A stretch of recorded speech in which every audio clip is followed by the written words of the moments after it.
चलिए बेटा, good morning. आप सभी का एक बार दोबारा ऑनलाइन क्लासेस में स्वागत है। अब हमारा आज का जो टॉपिक है वो एंटीसेप्टिक की एक एग्जाम्पल को हम एक्सप्लेन कर रहे हैं। वो हमारा कौन सा एग्जाम्पल है मैं आपको थोड़ा सा बता दे रहा हूँ। Tincture iodine. ठीक, आप अपने पीडीएफ या नोट्स में देखें, क्वेश्चन नंबर 5 में टिंचर आयोडीन करके एक क्वेश्चन लिखा होगा। ठीक है, अब ये है क्या बेटा, ये समझे। 2-3% आयोडीन का जो सॉल्यूशन है, किसमें सॉल्यूशन है? एल्कोहल में।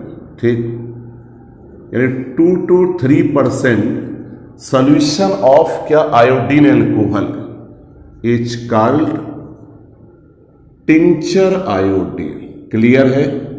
और थोड़ा और समझें कि टिंचर आयोडीन एक प्रकार का एंटीसेप्टिक है। ये कैसे बनेगा?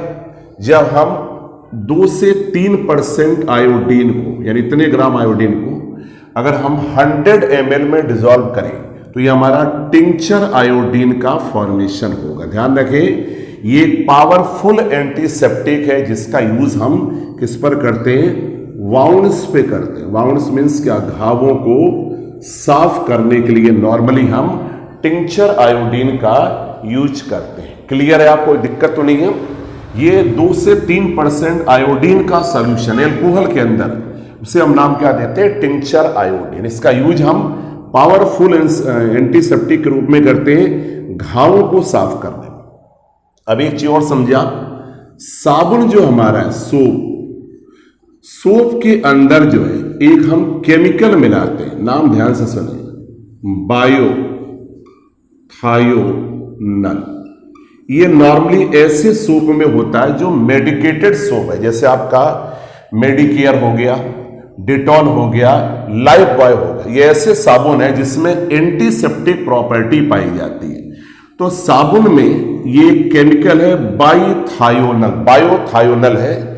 इसको अगर हम साबुन में मिला देंगे तो साबुन के अंदर एंटीसेप्टिक प्रॉपर्टी क्या होती है? प्रोड्यूस हो जाती है।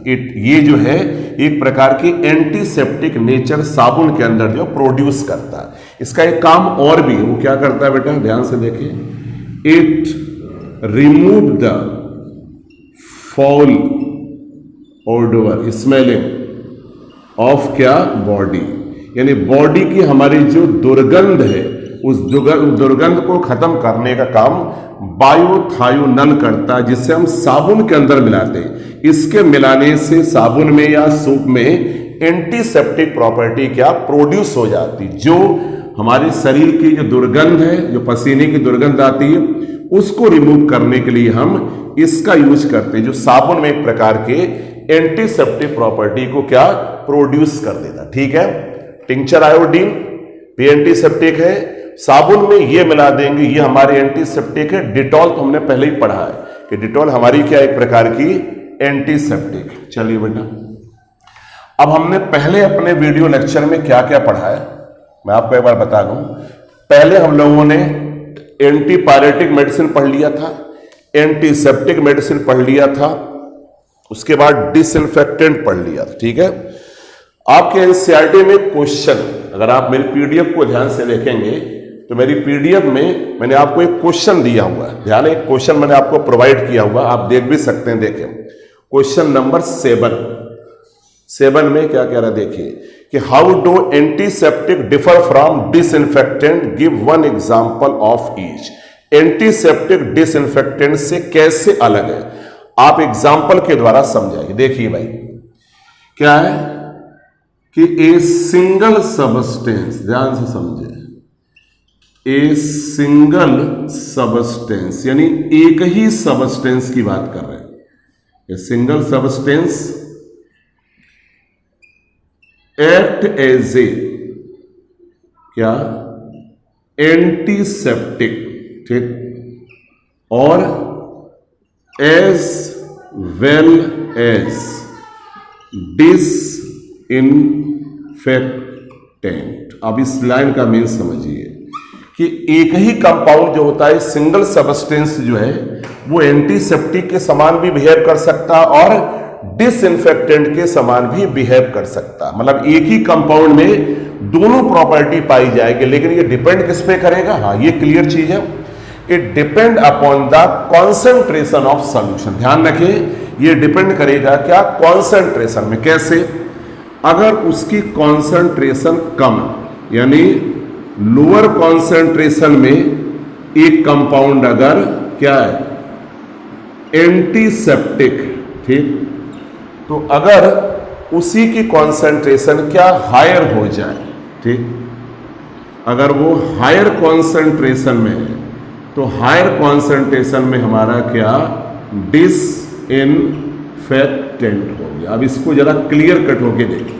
कैसे?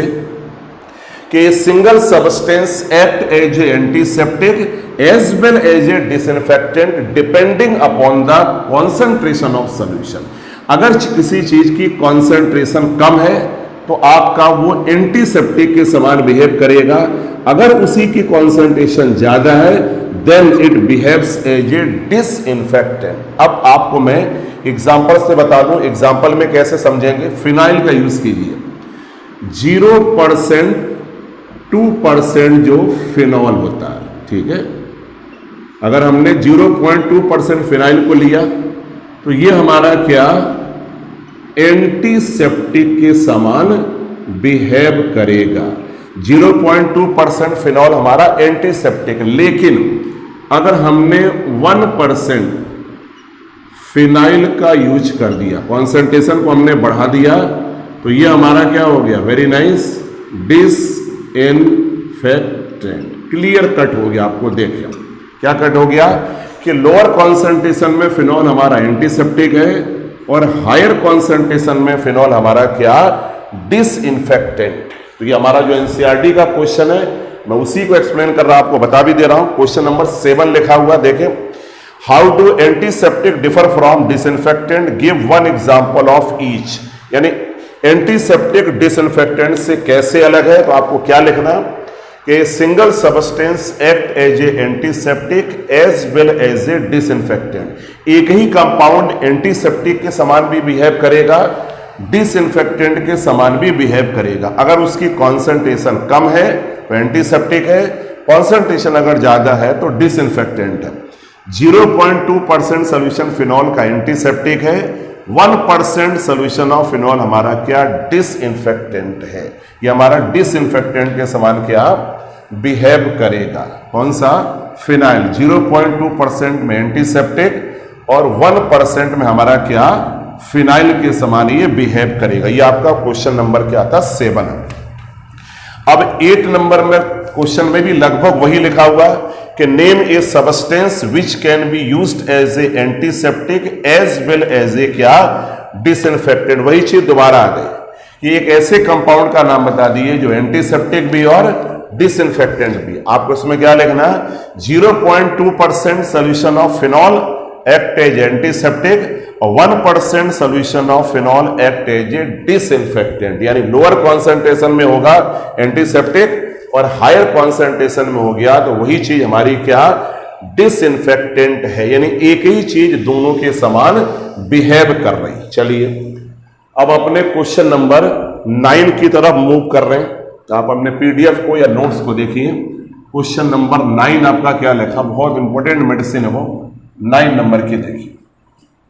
हाँ, 9 नंबर का जो मेडिसिन है आप अपने नोट्स में देखिए या जो आपको पीडीएफ जो भी आपके पास हो वो आप देखिए। हम केमिस्ट्री इन एवरीडे लाइफ को एक्सप्लेन कर रहे हैं।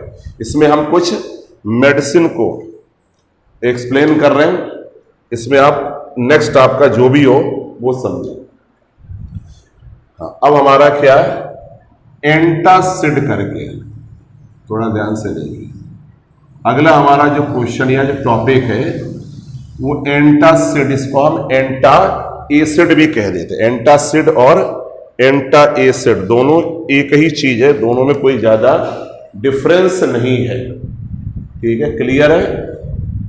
एंटासिड या एंटा एसिड देखें यहां पे क्या? Those chemical substance, those chemical substance, इसको हम मेडिसिन भी कह सकते हैं। Those chemical substance which neutralised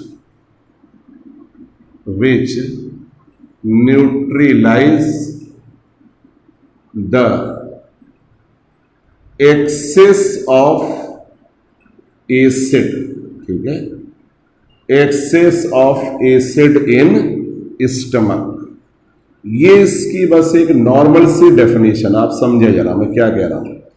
antacid में क्या लिखा कि those chemical substance which neutralise the excess of acid in stomach, ऐसे मेडिसिन या ऐसे कंपाउंड जो हमारी शरीर में यानी पेट में एक्सेस ऑफ एसिड अगर बन जाए तो उसको क्या करे, न्यूट्रल करे, उसी को हम नाम क्या देते हैं, एंटासिड।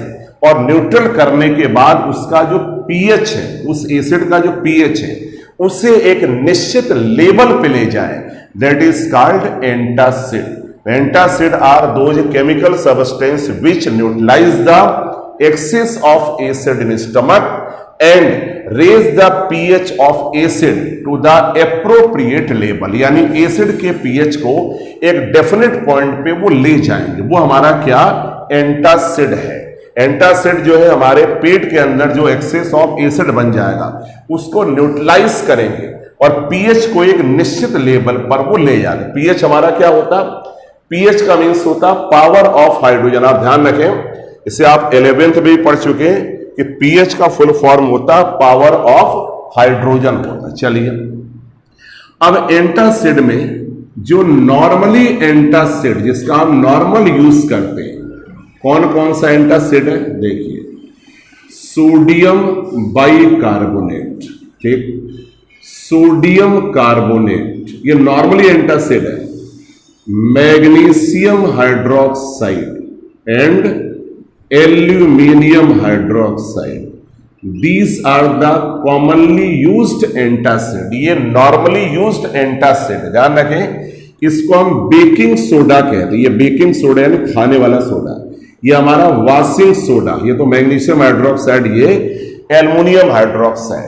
लेकिन इनकी क्या खासियत है, ये उस एसिड को केवल न्यूट्रलाइज करेंगे, यानी एसिड अगर हमारे पेट के अंदर बन गया तो उस एक्सेस ऑफ एसिड को न्यूट्रल करेंगे, एसिड को बनने से रोकते नहीं है, ये केवल एसिड को क्या, न्यूट्रल करते हैं, यानी इसका जो रूट कॉज है उस पर ये कमांड या कंट्रोल नहीं कर पाते।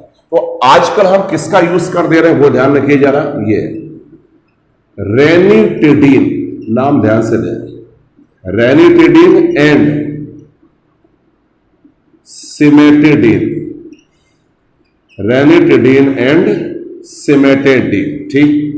आजकल हम इन दोनों एंटासिड का यूज कर रहे हैं, रेनिटिडीन और क्या, cimetidine. These are the better antacid, NCERT वाला क्वेश्चन दिया, these are the better antacid as compare to क्या, नॉर्मल एंटासिड।